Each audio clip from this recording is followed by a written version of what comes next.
अस्सलाम वालेकुम स्टूडेंट्स, इस वीडियो में हम टाइप्स ऑफ विजुअल इम्पेयरमेंट्स को डिस्कस करेंगे। यानी विजन के साथ जितने भी किस्म की प्रॉब्लम्स होती हैं उन्हें हम डिस्कस करेंगे। आई की डिजीज़ या विजन के जो भी प्रॉब्लम्स हैं, ठीक है जी। कुछ टाइप्स बड़ी कॉमन हैं, उनके बारे में आप पहले से जानते होंगे, लेकिन कुछ बड़ी रेयर टाइप्स हैं। तो हम स्टार्ट करते हैं जी। सबसे पहले है मायोपिया और नियर साइटेडनेस। मायोपिया और near sightedness is a condition in which a person can see things clearly which are near to him. जो चीज़ें तो इंसान के उस पर्सन के करीब होती हैं ना, तो वो क्लियरली देख पाता है, but he either can not see at all और can see blurred images of the things which are lying at a more distance. लेकिन जो चीज़ें ज़्यादा दूर होती हैं उन्हें या तो सिरे से देख ही नहीं पाता है उनकी डिटेल्स को, या फिर बड़ा ब्लर सा इमेज जो है उसका वो देख पाता है। तो इसे हम मायोपिया या नियर साइटेडनेस कहते हैं, ठीक है जी। करीब की नज़र ठीक होना और दूर की नज़र ठीक ना होना, ठीक है जी। मायोपिया ऐसा तब होता है जब आँख का साइज़ जो सा है वो ज़रूरत से ज़्यादा बड़ा हो। आगे से पीछे की ये जो बॉल है, वैसे तो ये राउंड अबाउट मतलब एक राउंड शेप होनी चाहिए, लेकिन अगर ये आगे से पीछे की तरफ ये ज़्यादा बड़ा हो इसका साइज़, ठीक है जी, फ्रंट से बैक की तरफ जो है उसका साइज़ ज़्यादा बड़ा हो, तो जो रेज़ आ रही हैं लाइट की, वो रेटिना पर उनका इमेज बनना चाहिए, उससे एक ख़ास जगह पर उनको फोकस करना चाहिए जो भी रेज़ आ रही हैं, लाइट रेज़, ठीक है जी। लेकिन वो आँख का साइज़ क्योंकि बहुत बड़ा है, इसकी वजह से वो रेटिना से बहुत पहले ही फोकस हो जाती है, जिसकी वजह से क्लियर इमेज नहीं बनता। वो वाली वेव्स या रेज़ जो ज़्यादा दूर से आ रही हैं, ठीक है जी, उनका इमेज जो है वो फिर प्रॉपर नहीं बन पाता रेटिना पे। या तो आँख का साइज़ ही इस तरह आगे से पीछे की तरफ अगर हम देखें तो वो राउंड की बजाय थोड़ा सा ज़्यादा साइज़ होता है, ठीक है जी। या फिर ये जो कॉर्निया है ये थोड़ा सा कर्व्ड है, ठीक है जी, इसका कर्व जो है वो ज़्यादा हो। अगर इसका कर्व ज़्यादा होगा उससे भी जो सी हैं वो जल्दी फोकस हो जाएंगे, रेटिना पर फोकस है नहीं होगी। होना चाहिए उनको रेटिना एक ख़ास पॉइंट पर जिससे रेटिना पर क्लियर इमेज बने, लेकिन वो जल्दी फोकस होती है जो दूर से आने वाली वेव्स हैं या रेज़ हैं, ठीक है जी। तो इसे हम कहते हैं मायोपिया। दूसरी एक और बड़ी कॉमन कंडीशन है जिसे कहते हैं जी हाइपरोपिया। हाइपरोपिया और far sightedness, it is a condition in which a person can see things clearly which are lying farther away और एट अ डिस्टेंस। जो चीज़ें तो ज़्यादा फासले पर पड़ी हैं उनको तो बड़ी आसानी से देख पाता है, but he can not see the finest details और can see blurred images of the things which are lying near to him. लेकिन जो चीज़ें करीब की होती हैं उन्हें वो साफ नहीं देख पाता, ठीक है जी। ऐसा तब होता है जब आँख का साइज़ जो है वो नॉर्मल से छोटा हो, आगे से पीछे की तरफ आँख का साइज़ जब छोटा हो, या ये जो कर्व है ये नॉर्मल से कम हो। ये कर्व जो सा ख़ास इसका एक कर्व होना चाहिए, जो रेटिना है हमारा जो सामने वाला उभरा हुआ है, इसका हम पहले डिस्कस कर चुके हैं। या ये कर्व कम हो या फिर आँख का साइज़ ही छोटा हो। तो जो वेव्स हैं उन्होंने फोकस करना है रेटिना पर एक प्रॉपर इमेज बनाने के लिए, लेकिन वो बिखरी हुई पहुंचती हैं रेटिना तक, और हाइपोथेटिकली वो इकट्ठी होती हैं, वो रेटिना से पीछे होती हैं। ऑब्वियसली रेटिना से टकरा जाएंगी, उसे पार तो नहीं करेंगी, लेकिन अगर हम उनका फोकल पॉइंट उन लाइंस को आगे ड्रॉ करें तो वो एक्चुअली रेटिना से पीछे बन रहा होता है, ठीक है जी। यानी रेटिना पर उसका सही वो जो रेज़ है वो फोकस नहीं होती, जिस वजह से रेटिना पर क्लियर इमेज नहीं बनता उस चीज़ का। तो ख़ास तौर पर यानी जो चीज़ें करीब होती हैं, दूर की जो चीज़ें हैं उनका इमेज रेटिना पर ही बनता है, इसलिए वो साफ़ नज़र आती हैं हाइपरोपिया में, लेकिन जो करीब की चीज़ें हैं वो साफ़ नज़र नहीं आती। थर्ड जो विजुअल इम्पेयरमेंट है उसे हम कहते हैं जी एस्टिग्मेशन। एस्टिग्मेशन जो है ये भी कॉर्निया का बेसिकली एक मसला है। कॉर्निया में एक इरेगुलर मतलब पाई जाती हैं, इससे करीब की चीज़ें भी और दूर की चीज़ें भी, दोनों तरह की जो साइट है वो मुतासर हो सकती हैं। तो कॉर्निया में इरेगुलरिटीज़ जो सी हैं, ख़ास तौर पर कॉर्निया में पर उसमें किसी किस्म का ब्लरनेस आ जाए उसमें, ठीक है जी। मसलन ये जो हमारी आँख के जो अपर आईलिड्स हैं इनके नीचे टीयर ग्लैंड है, तो आँखें जब बार बार हम झपकते हैं तो वो बार बार ये साफ़ होता रहता है कॉर्निया, ठीक है जी। तो अगर किसी वजह से ये कॉर्निया जो सा है इस पर किसी किस्म की स्क्रैचेस या कोई मसला हो जाए तो इसकी वजह से जो विज़न है वो ब्लर्ड होगा या इनकम्प्लीट होगा, तो चाहे करीब की चीज़ें हो चाहे दूर की चीज़ें हों, तो इसे हम एस्टिग्मेशन कहते हैं, ठीक है जी। चौथी टाइप है जी विजुअल इम्पेयरमेंट की स्ट्रैबिस्मस। स्ट्रैबिस्मस और क्रॉस्ड आइज, आम जुबान में आप इसे भैंगापन कहते हैं, मतलब समझते हैं जब आपको आसानी से समझाना हो तो। भैंगापन मतलब इससे मुराद है कि when a person is unable to focus on a thing with both the eyes, either with both the eyes और विद वन आई।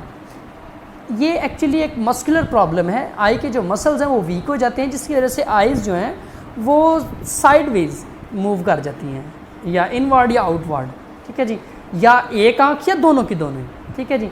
तो इस कंडीशन को हम स्ट्रैबिस्मस कहते हैं, स्ट्रैबिस्मस और क्रॉस्ड आइज।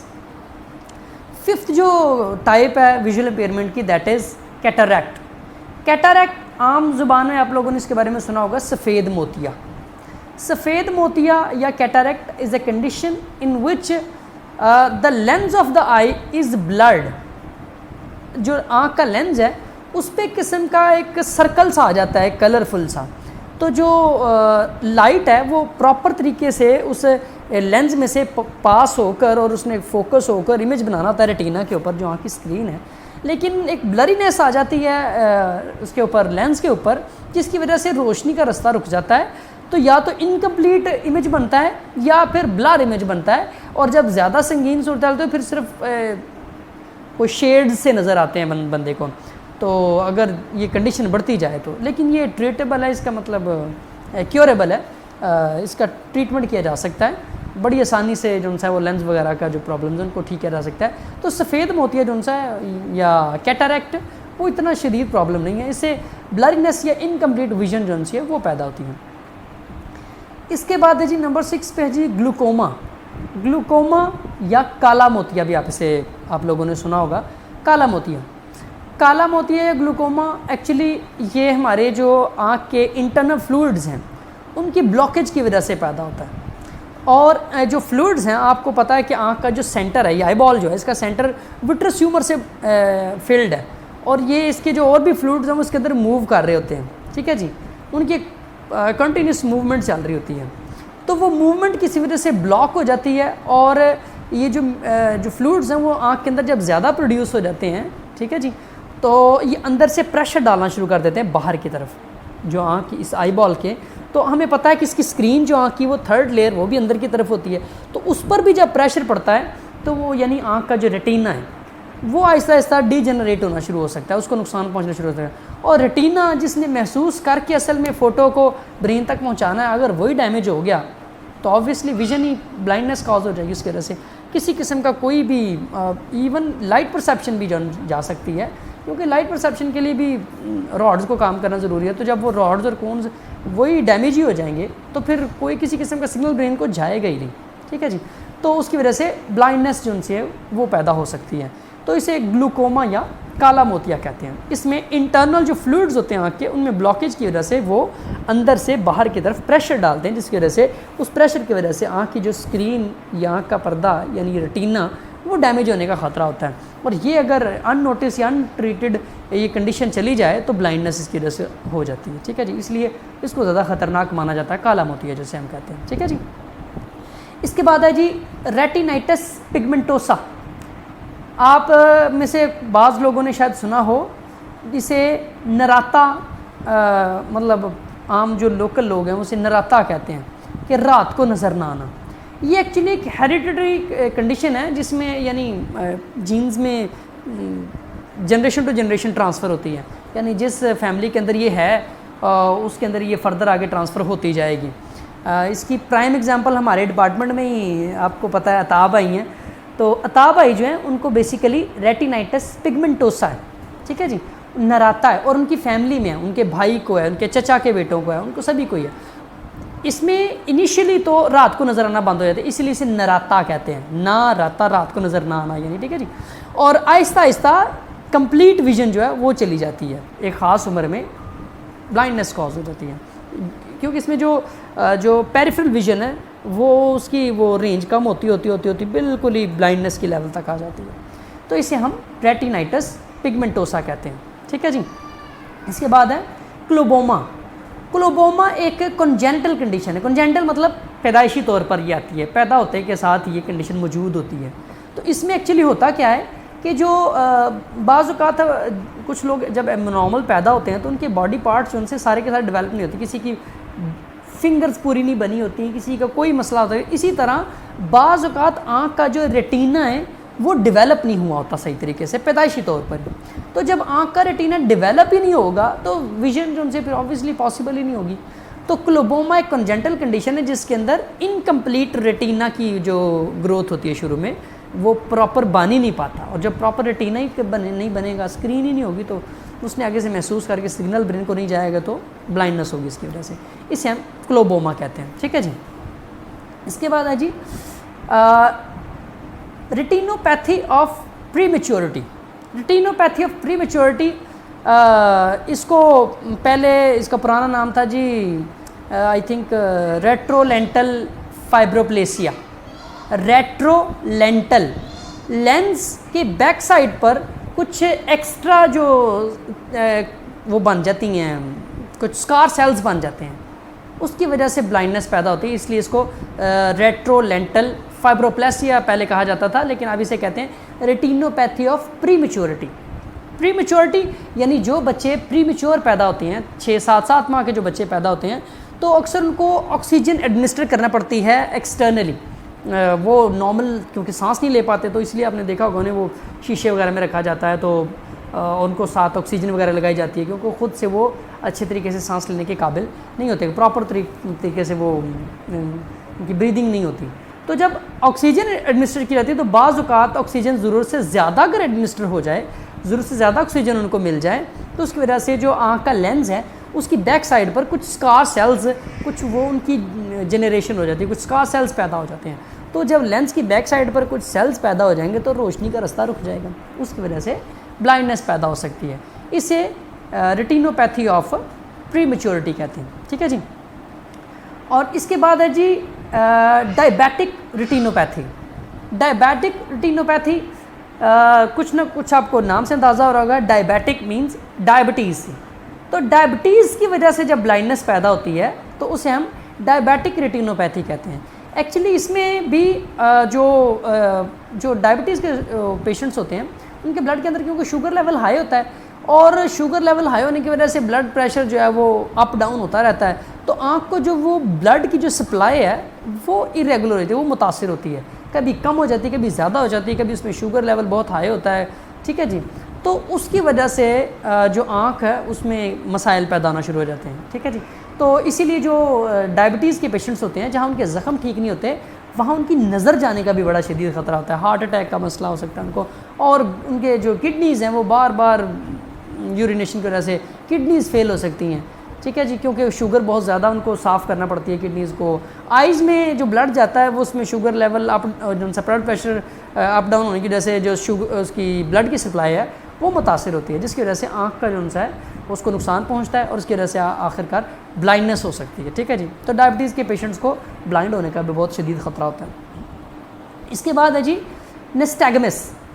निस्टैगमस एक मस्कुलर प्रॉब्लम है, आइज़ के जो मसल्स हैं उनके अंदर अगर प्रॉब्लम आ जाती है तो जिसकी वजह से जो आइज़ की इनवॉलेंट्री मूवमेंट पैदा हो जाती है। आइज़ अपनी मर्ज़ी से ही वो राइट लेफ़्ट जो उनसे वो मूव करती रहती हैं, उसकी वजह से वो पर्सन जो है वो फोकस नहीं कर पाता किसी चीज़ पर प्रॉपर तरीके से। ठीक है जी। तो उसको थोड़ा ब्लर इमेज जो उनसा है उस या फोकस करना उसके लिए मुश्किल होता है, या फिर ब्लर इमेज जो उनसा है वो पैदा होता है उसकी आँखों में। तो इसकी वजह से ब्लाइंडनेस तो नहीं हो सकती, लेकिन जो उनसा विजन के प्रॉब्लम ज़रूर आते हैं, ख़ास तौर पर फार जो विज़न है दूर की चीज़ों के लिए, उसके प्रॉब्लम ज़रूर पैदा हो जाते हैं, क्योंकि involuntary movement of the eyes होती है। ठीक है जी। आइज़ उनसे खुद ब खुद राइट लेफ़्ट मूव करती रहती हैं और फोकस करने में प्रॉब्लम होती है। ये एक्चुअली आइज़ के जो मसल्स हैं उनकी वीकनेस की वजह से होता है। और लास्ट है जी इसमें एम्ब्लियोपिया। एम्ब्लियोपिया या डबल विज़न। एम्ब्लियोपिया या डबल विज़न भी एक्चुअली मसल इरेगुलरिटी की वजह से होती है। मसल इरेगुलरिटी का मतलब ये है कि दोनों जो आँख के मसल्स हैं वो जब एडजस्ट कर रहे होते हैं लेंस को, और आँख पूरी एडजस्ट करके और इसका इमेज बना रही होती है रेटिना पर, और फिर उसका सिग्नल जा रहा था ब्रेन को, तो दोनों आँखें इकट्ठी काम कर रही होती हैं। लेकिन इन लोगों को जिनको एम्ब्लियोपिया होता है, एम्ब्लियोपिया उनके जो मसल्स हैं उसमें किसी किस्म की इरेगुलरिटी पैदा हो जाती है, तो दोनों इमेज जो हैं वो इकट्ठे नहीं ब्रेन को ट्रांसफ़र होते हैं, उनमें थोड़ा सा फ़र्क आ जाता है। इसकी वजह से ब्रेन को दो जो उनसे वो नज़र आती हैं इमेजेस, एक ही चीज़ के दो इमेज नज़र आते हैं। अब इसकी वजह से ब्रेन जो है वो कंफ्यूज हो जाता है। ब्रेन अपनी इस कन्फ्यूजन को ख़त्म करने के लिए एक आँख की एक्टिविटी को खुद से ही रोक देता है और दूसरी आँख से काम ले लेता है, और अपनी इस कन्फ्यूजन को दूर करने के लिए। लेकिन इसकी वजह से क्या होगा, एक आंख जो है वो इस्तेमाल होना, उसका जो सिग्नल है वो ब्रेन उसको रिसीव नहीं करेगा, उसको इस्तेमाल करना छोड़ देगा, और नॉन यूज़ की वजह से वो चीज़ जो उनसे है वो आहिस्ता आहिस्ता वो आँख बेकार हो जाएगी। तो इसमें एक आँख का जो विज़न है वो फिर ज़ाया हो जाता है। तो इनिशियली क्या होता है कि बंदे को एक ही चीज़ के दो दो इमेजेस नज़र आते हैं, तो ये मस्कुलर इरेगुलरिटी की वजह से होता है, या तो दोनों आँखों के मसल्स इकट्ठे काम नहीं करते और एक ही चीज़ का जो इमेज है वो दोनों आँखें अलग-अलग भेजती हैं, थोड़ा फ़र्फा टाइम डिफरेंस से भेजती हैं, तो इसलिए ब्रेन को दो सिग्नल मिलते हैं और दो इमेजेस बनते हैं ब्रेन में। ब्रेन अपनी कन्फ्यूजन को दूर करने के लिए एक आँख का जो यूज़ है वो ख़त्म कर देता है।